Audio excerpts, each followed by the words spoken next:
पालघर जिल्ह्यात एकामागे एक अपघाताच्या घटना घडत आहे। दिवसेंदिवस अपघाताचे सत्र सुरूच असून आज पुन्हा डहाणू जव्हार मार्गावर भीषण अपघात घडल्याची माहिती समोर आली आहे। डहाणू जव्हार मार्गावर रिक्षा व बाईकचा भीषण अपघात घडला, ज्यामध्ये एका शाळकरी विद्यार्थिनीचा दुर्दैवी मृत्यू झाला, तर 6 जण गंभीर जखमी झाले आहेत। जखमींवर रुग्णालयात उपचार सुरू आहेत। या अपघातात संगीता सुभाष डोकफोडे वय वर्ष 14 या विद्यार्थिनीचा मृत्यू झालाय।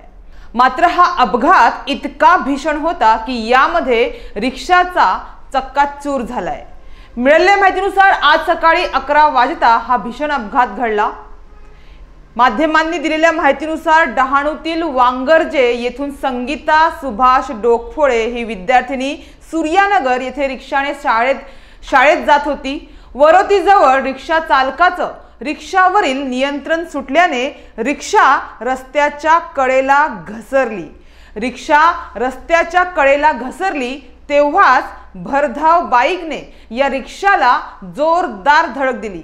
या धडकेनंतर रिक्षा पलटी झाल्याने हा भीषण अपघात घडला।